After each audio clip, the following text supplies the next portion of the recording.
Just a young gun with a quick fuse. Hi, I'm Greg Cox. I'm an associate professor at Bond University. And I also happen to be a sports dietitian. Now, if I'm not playing sport like I am here, even today, I'm watching sport intensely. I'm a great fan of sport, as are these guys. Thibaut Pinot past his fan club. He is putting on a show. It's Mr. Entertainment. Given my great love of sport, when university came around, I jumped both feet into an undergraduate degree in exercise and sports science at the University of Queensland. During an exercise physiology subject, a study by the eminent professor, Dr. Dave Costell from Ball State University, triggered my interest in the importance of nutrition for exercise performance. What I realised was that the interaction between exercise and nutrition was really where all the magic happened. So with the realisation I wanted to connect exercise and nutrition, I started my journey of becoming a dietitian, and then I completed further postgraduate studies with a master's and a PhD. So I was fortunate to complete my PhD while working at the Australian Institute of Sport, which is the equivalent of the USOC. The questions I asked in my PhD were driven by my experience as a working sports dietitian. I was interested in investigating carbohydrate strategies that would enhance endurance exercise performance. A key study we completed during my PhD investigated whether your body could enhance the uptake of carbohydrate into the active muscle. Now, we found that training regularly with carbohydrate increased your muscle's ability to burn the carbohydrate during exercise.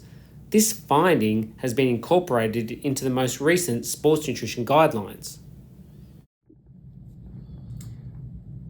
So the take-home message from my PhD story is that it's likely that the next generation of sports dietitians will be well skilled to apply research methodology to the questions that they see in clinical practice.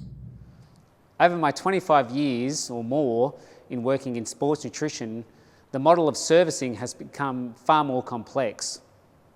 Early on in my career, I had a small allocation of time across a variety of different sports. Now, this was great because it allowed me to consolidate my skills in the area of sports nutrition. As the scope of sports nutrition practice has increased, it's allowed me to develop my skills or hone my skills in a variety of different sports, including gymnastics, diving, water polo, sprint and slalom canoe, triathlon, and even more recently, swimming.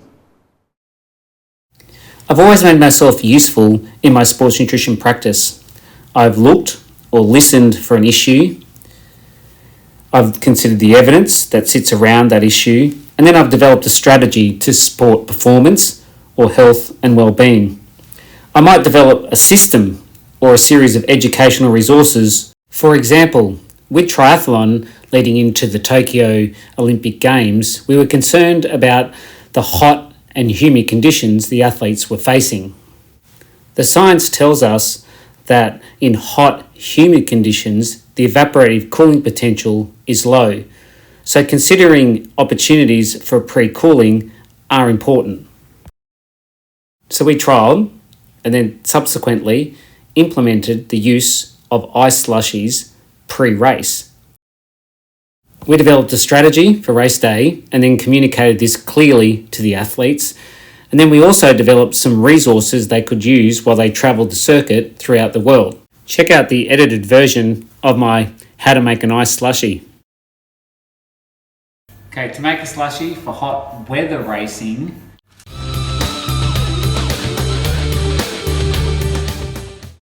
I fully appreciate I'm not a world famous TikToker, but you've got to make every attempt to engage the athlete. Now, I've always loved sport and been intrigued by the interaction of exercise and nutrition. but I've also been a foodie at heart. And early in my career, I realised that providing food, creating food environments for sport was considered to be valuable.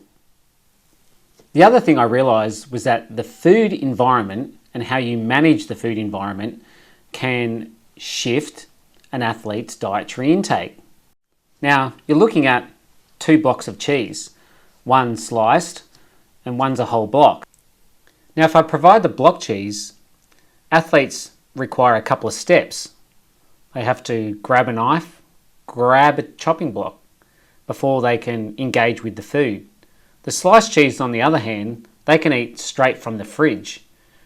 So how you present food can create a change in the access of the food and the ease of eating, which will ultimately influence the athlete's dietary intake. So the idea of creating food environments, managing out food environments for athletes during training camps, domestically or internationally, can be a valuable tool for the sport and also an opportunity for the sports dietitian. Now, food environments can be smaller scale and something that you implement locally into the daily training environment. In this instance, we implemented Breakfast. Now, the idea behind Breakfast was to create a change in the daily training schedule. We wanted to create an opportunity for athletes to refuel after an intense morning training session before they entered the gym. In terms of large-scale food environments, it doesn't get much bigger than the Olympics. I've been fortunate to attend several Olympics, and in 2016 was the National Nutrition Lead for Team Australia. It was a challenging role as it required pre-planning to ship food into Rio, as well as managing off-site facilities for the Australian team and ensuring that the menus were aligned to the competition schedule. Throughout my sports nutrition career, I've incorporated research methodology into my clinical practice. And this was modelled by Professor Louise Burke, who was my boss for more than 20 years. Without the support of Louise and other dietitians and health professionals like Ben Desborough, pictured here with Louise and myself, I wouldn't be the dietitian I am today. For those starting their career, make sure that you get some mentors that will support you and challenge you throughout your career. Currently, I split my time consulting into sport while working at Bond University as co-head of program for the Master of Nutrition and Dietetic Practice. We're recognised in Australia and we're the only program in the Southern Hemisphere that's recognised in the US by Ascend. Since coming into academia, I've realised that the student journey is similar to that of an athlete.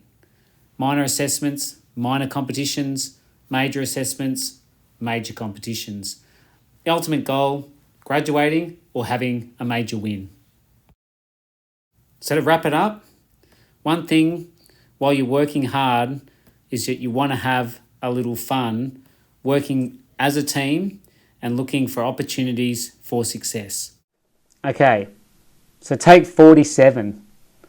I do hope this video has given you a glimpse into my career as a sports dietitian, and on behalf of Bond University, we're extremely pleased to be a sponsor of the All Access Dietetics Summit.